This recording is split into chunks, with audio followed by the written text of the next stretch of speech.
Hello and welcome. My name's Kate Valentine and I'm founder of Singing Mama's Choir, and I'm here on my personal mission to get to know choir composers, the composers that write the songs which are so loved by our choir singers and leaders across the UK. And today I'm super thrilled to be interviewing Judith Silver, singer, songwriter, composer, musician, founder of Companion Voices.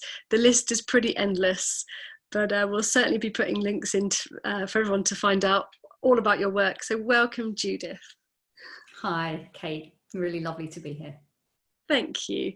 Well, we've got about half an hour, so we're going to fire away into some questions and see if we can just get to know a little bit about you and your work. Great. Should we go for it? Let's go for it. Okay, right. Question number one. Do you have a favourite note?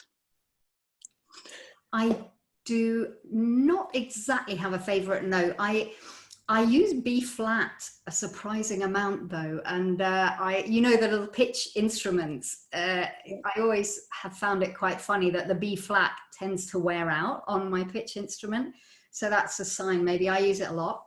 I certainly have favourite chords. The minor seventh chords I just adore. What does it do for you, a minor seventh chord, Judith? I don't know. It just does something to me. It just resonates in such a particular way. So they're a great favourite of mine. I use them a lot. Okay. So can I ask you, Judith, can you remember the first time you ever wrote a song? Well, yeah, it depends if you mean a song or like a noodle. My mum always used to like to say that she used to be outside my room when I was in my cot and I would be practicing my name in song, as in do dit. She always regretted not recording that. She said it was like a little bird in my cot. But yeah, I think I've always made stuff up. I like describing it as making things up, really. So I think that's sort of what it is. Yes, I do remember setting a Tennyson poem that I was studying, I suppose for O-level, to music. So I guess I was, however old I was then, 16-ish. It was The Lady of Shalott. And I don't really remember it, but I have it written down somewhere.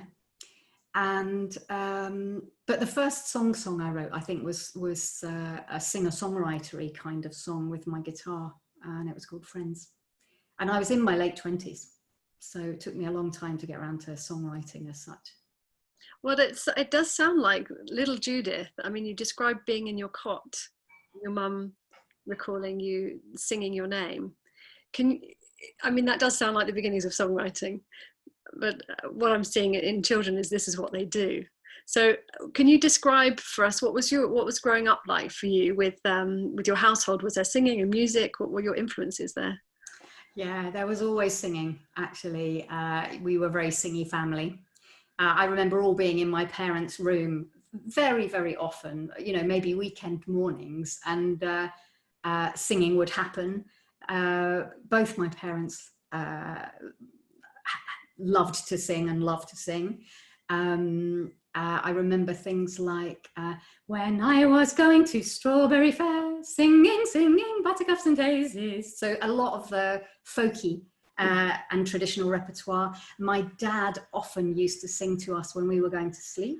Oh, wonderful. So things like Sweet Lass of Richmond Hill, again, that kind of folky repertoire. So there was a lot of that, and we did a lot of long car journeys, and we used to sing together on car journeys. So, Green Grow, like the long songs, Green Grow the Rushes O, and that kind of thing. So I was very spongy. I think I took all of it in. Yeah, well, it sounds absolutely idyllic to hear. And what feelings does that conjure up when you remember those times? I'm so grateful. I didn't realize at the time, but I think not every family did that. But yes, that was I think my first finding that I could naturally harmonize probably was happening then. I was always making other stuff up. I wasn't just singing the tune. Yeah. Right. And so then when you got to putting your music to the poetry, age 16, were you studying music at that point? Did you made the choice to go into music? I've actually never studied music, Kate. Oh, really? No, it's all I've gathered it all as I've gone along, really. I had some piano lessons when I was a child, and I had, for a while, I had some flute lessons, I had some violin lessons. I used to play the recorder a lot. So it was a lot of quite disparate learning that I did, but nothing formal. It's a fascinating theme I keep meeting with composers. So who and what do you think, I mean, obviously your family, but what has inspired you now to become a composer with your work?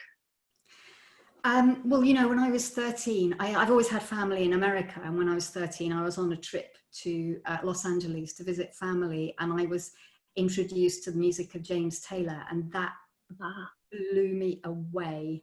And I also am lucky enough to have an older sister. She's 4.5 years older than me. And she used to play Joni Mitchell and John Martin, you know, a lot of beautiful music. And I have a younger brother also, and that was also fantastic. He used to play, I remember he had Off the Wall by Michael Jackson, and that, you know, that music would be like reverberating out of his room, and Pink Floyd he used to play. So there's just this massive, you know, mix of everything. Wow. Yeah, so those influences, and yeah, I think the early folky stuff. And then, you know, later on, there was my discovery of, you know, what gets called world music, but that incredible, you know, the Eastern European harmonies that I just find miraculous. Gospel, you know, the miracle that is gospel music, you know, and the African songs. When I first discovered African songs, I was working, it was in my early days working as a teacher, an English language teacher, and at the time I was working in Hendon in North London, and there was a library, a music section to the library in Hendon. And I remember, I don't even know how my hand was guided to it, but I came across this book of African songs, recorded, I think, in the Iona community in Scotland. And it was just that. So that had Sia Hamba on it. That had, Fula Bota Sia Mongosa, you know, in these fabulous recordings. I mean, I wore the tapes out, I think. I just listened to that so much. Yeah. I can, you're creating such a picture there. And I'm wondering, in what order did your work come? Because you're also a song sharer, you lead choirs, and you inspire others to sing, and you inspire other leaders to lead. So in what order did this come? You're obviously gathering different influences around you. And at what point do you start leading and composing? Yeah, it's quite hard to think of a linear path. I suppose it must have unfolded in that way. But yes, there was certainly a lot of taking in. By the time I went to university, I used to go busking a lot. So I was singing other people's songs, but that was a time of great sort of learning and song sharing too.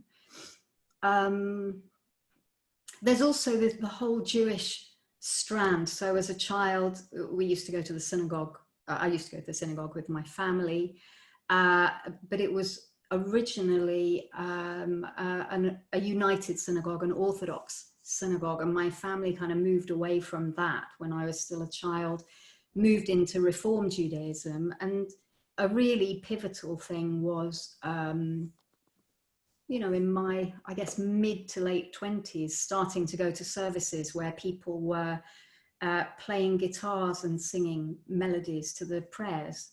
And that was very striking to me. So, yes, it reminds me, actually, you know, the special bread that you have on the Sabbath, on Shabbat, there's a special plaited loaf.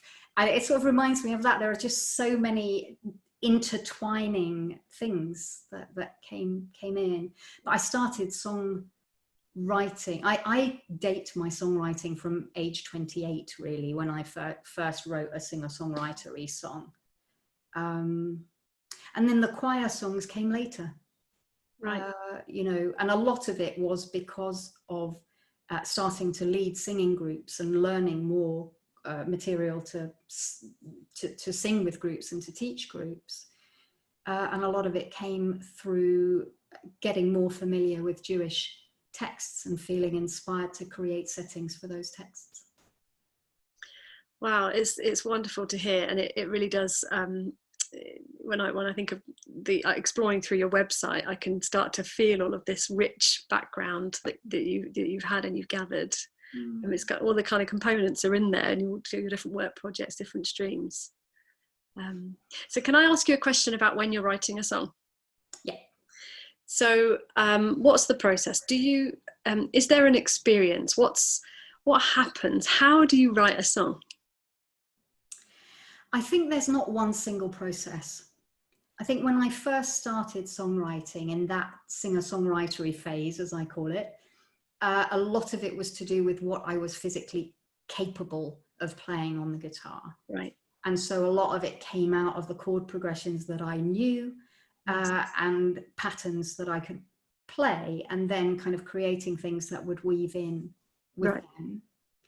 But I definitely had messages that I wanted to put across. You know, one of my earliest songs was called Love and Peace, and it was a sort of hippie type song. There was a wonderful venue in central London. Some people might remember, it was called Bungees. That was the first place I ever played a gig of my own songs. Charing Cross Road. I guess that was like the late 90s, maybe mid to late 90s. Right. Yeah, Love and Peace. So it was a very hippie-ish atmosphere, and I was inspired to write that by some of the people that I heard singing at Bungees, and it was just about, you know, the lyric was, there can never be too many songs of love and peace. Until they come, we must keep on singing. Oh, it sounds wonderful. Please re-release it. Tell me. I'll see if I can dig it up. There must be a recording somewhere, yeah. Great. How did it feel to share that for the first time, that way to share your own songs? Can you remember? Oh, it was amazing. I was very nervous.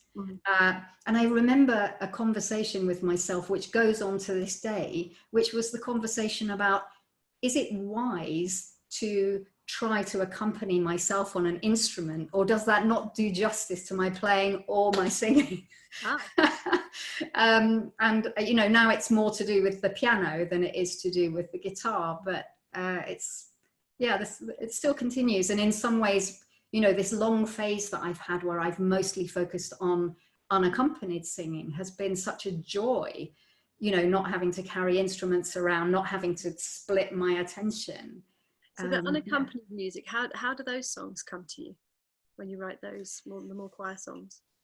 So a lot of that, you know, it's amazing how many of my songs I have come to me as I've been walking somewhere or driving somewhere. You know, one of the songs that gets sung most, which has a piece in Hebrew and a piece in English, which is the translation, and a piece in English, which was my thoughts about it. It's called Gesher, which means bridge. And I know exactly where I was when that came to me, and I was near a little bridge, and it was in Wales, in the countryside, and I was just having a walk, and that just arrived. So it's amazing how I keep hearing this same way that songs are arriving or bubbling up or coming to them. And what does that feel like in that moment? Is there a sensation? Oh, I love it when it happens. Yeah, I love it when it happens. And I'm also, it's very interesting how some things arrive fully formed and they're just there straight away. And sometimes there are things that I just never tinker with again. Right. And then sometimes it will be that section is fully formed, and then another bit I'll just keep coming back and keep coming back and back and back. Friends, that's the first song I referred to with the guitar. Yes. I wrote the beginning of it when I was living in Germany when I was 23 or something. And then it wasn't till I was about 28 that I finished the song and performed it. So yeah, I think that's my longest running song though. They don't all take that long. Well, I was going to ask you, how do you know when it's complete? Oh, I think people use the analogy of painting, and I think it's the same. You can keep just going and going, but I think there's probably an optimum moment to stop. I did something, one of my most recent songs actually was a Jewish text, which comes from the end of a wonderful, longer piece. And this came to me on the 14th of March, which was my last traveling weekend before lockdown. I was going up to Manchester, and I was at Euston Station, and there was already this sense of dread and fear and worry, stress, and should I really be going, and and everything. And the text at the end of this quite long song or text says, into your hand I lay my soul, both when I sleep and when I wake. And with my soul, my body too, my God is with me, I will not fear.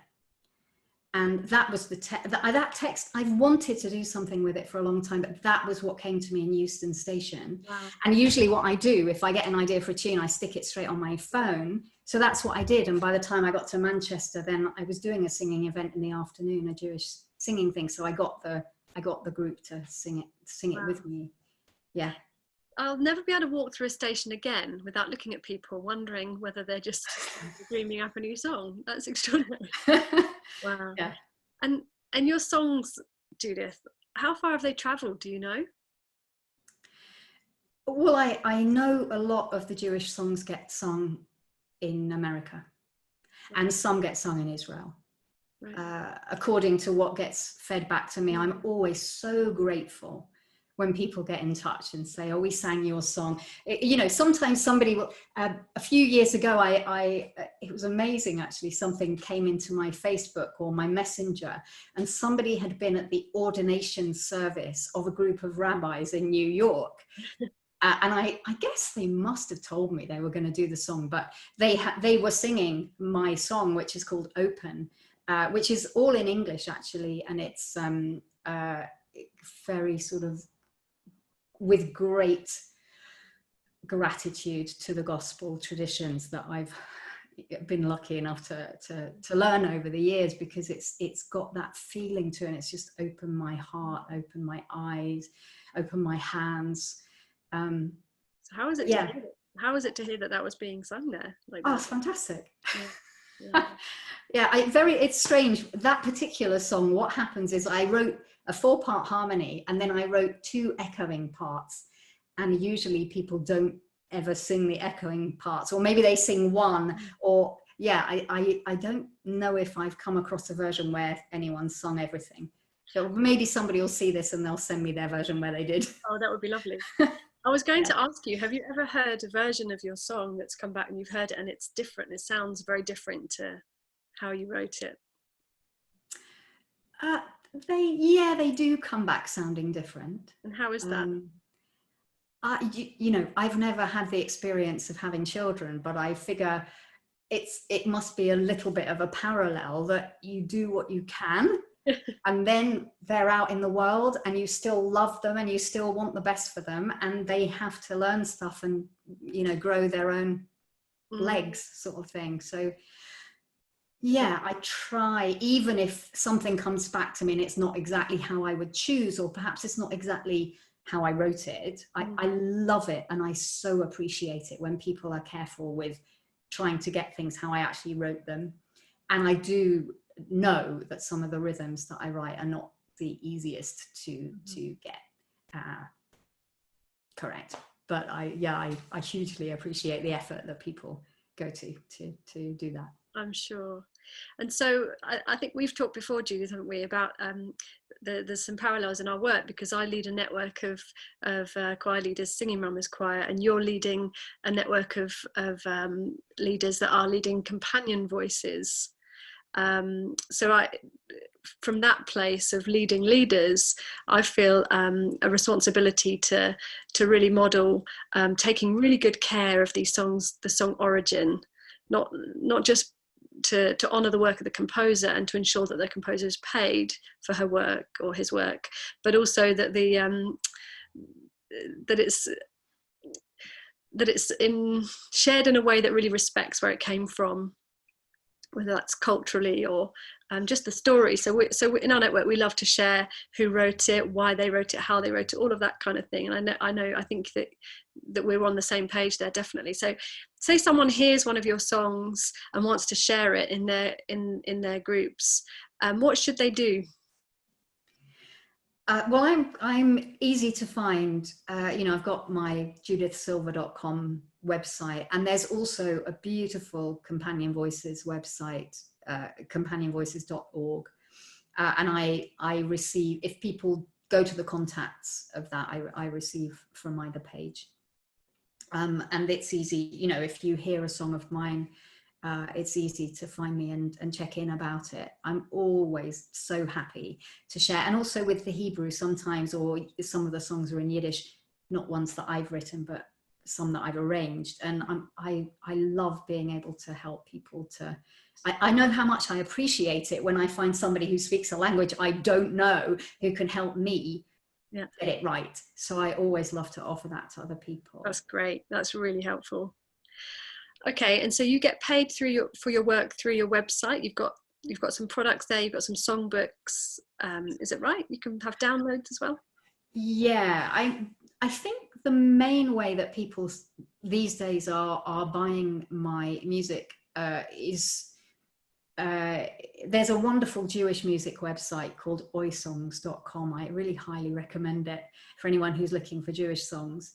And oysongs.com, what they do is they sell sheet music by the copy. So I think they have a minimum of 3 copies that you can buy. And then, the one of the coolest things that's happened to me was that there was a 300 person choir in New York, and they bought copies of Gesher, of that song I was mentioning. It was supposed to be performed at the Lincoln Center on the 22nd of March. So sadly, it got cancelled. But, that I got this wonderful message from the woman at Oysongs, Susan Collin, to say, I've just sold 300 copies of Gesher.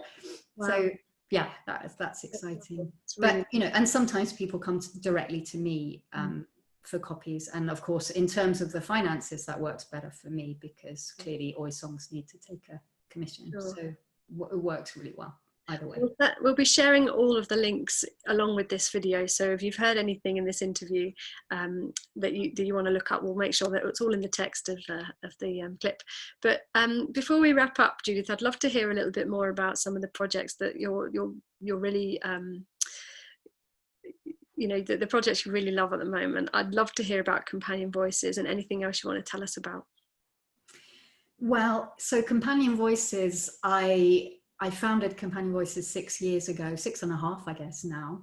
And the idea is that I bring people together and train them to go to a bedside and sing when someone is dying. And it started with one group in Brighton, and then gradually it's moved into other areas. So I've set up other groups that I lead myself, and then gradually, as you know, I've moved into training other people to lead those groups, so becoming more of a mentor and helping those groups to form in different areas. So now, apart from the Brighton group, there's one local to me here in Hertfordshire. There's a London group that's kind of come and gone a little bit, but it's still kind of in the making. There's a southwest of England group that was meeting in Bristol up till lockdown, and almost all these groups I think are now online. Maybe they all are. There's one in the heart of England that was being held in Warwick. There's a Cambridge group. There was one which was just about to start in the north, so that was why I was in Euston Station on the 14th of March, because I ran an intro session on the 15th of March in Saltaire near Bingley, and so that one's kind of on hold at the moment. But sorry, love, go on. Yeah, this is really extraordinary work, and I don't think it's commonly known about. Can you tell us what's behind it for you? Why do you want to do this work and encourage others to do it? Well, over these years, I should just cut back to about 15 or 16 years ago when I first heard about the threshold choirs in America. And I got what they, they describe it as this sort of the shiver down the spine and the sense of recognition and wow, I got that. I wondered about forming a threshold choir, and then over the years it just bubbled away. And then I was talking with friends in Brighton that Christmas, whenever it was, 2013 I suppose, and we just decided to start the group. I think it's so important to think about death and dying, not in a morbid way, not in a frightened way, but in a pragmatic way, and in a way that says, yes, we're all going to die. We don't know when it's going to happen. I find singing and music such a blessing, and I suppose for me that somehow the combination of those felt really important, and bringing human voices to somebody at the end of life, it just feels so profound to me. And while we're in lockdown and while we're not able to actually go to bedsides, in some ways it's even deepening the sense of community that has grown up within Companion Voices. So the companions are still meeting online, we're still sharing songs differently. We can't sing in harmony at the moment on the platforms that are available, so it's building the confidence of the companions to sing solo. So somebody will sing one verse and then someone will sing the next and the next, and we sing. One of the practices is that we do these I call them the deepening exercises. We sing for each other, and afterwards we talk about how it was to sing knowing we were being listened to, and to listen knowing we were being sung for. Because when do you get sung for as a grown-up? Rarely. So if anyone's listening to this and they're intrigued, they're interested, that it lights them up in any way, who is this for? Who can join? Oh, anyone is welcome to come and join the community. You can join as a singing companion. You can join and just check out a session and see what happens. We need admin help. We need financial help. So there are many, many different ways that people can become part of the Companion Voices community. Everyone is welcome and needed, actually. Well, I'm absolutely delighted to know about this work, and I'm sure that it's going to keep on growing, Judith, and we obviously stay connected in our work. I feel very much there's open arms to people to join you in all areas of your work. So we'll share all your links and encourage people to be in contact. Wonderful. Thank you. Thanks for the opportunity. Well, before we go, is there anything that you'd say to anyone, any budding songwriters, song sharers, any words for them? I think what comes to me to say is, when I write things, I think I often have a sense of not being sure if they're any good. And when I come back to things that I wrote in the past, I have this amazing sense of, wow, actually, that is really good. Or I should put it another way. I don't think calling it good or bad is that helpful, but I really like it. So I wrote something that even 10 or 20 years later, I might go back to and think, wow, yeah, I really like that. I'm happy with it. Yeah. Similarly, there are pieces that I wrote back then, and I can go back and think, oh, okay, yeah, I can see where I was coming from. I wouldn't necessarily now want to be sharing or recording or performing that, but I really appreciate that, the effort and the expression that went into it at the time. It's just feeling quite big sisterly and proud of my younger self. So I would say, please do it, and please try and leave out the voice that says, oh, this is no good, someone else has already done that, or all that, the comparing, all those things. We don't need that. That's really, really lovely advice. I might even take it myself. Oh, and I would also say there are lots of us who've been doing it for a while, and I know I'm not the only one that really would love to share that big sisterly energy of, Right. that's beautiful. Do you want to run anything by me? Wow. Oh, you might want to just put that up in the mix, but you know, that would just be my choice. And just lovely ways to interact and help each other, really, because working with less experienced composers is a beautiful, it's always two-way. Like with the companions, it's not that we're giving and receiving, because everyone's giving and everyone's receiving. That's really generous, Judith, and I think thanks to the wonders of modern technology, it is easy to connect in these ways. So that's a lovely invite. Well, thank you so much. I've really enjoyed chatting to you. And lovely to talk with you, as always. Lovely. Yeah. And we'll hopefully see you in person in song somewhere or other. But in the meantime, we'll keep a close look at what you've got going on your website. Thank you. Thank you so much, Judith. Pleasure. See you soon. See you soon. Bye. Bye.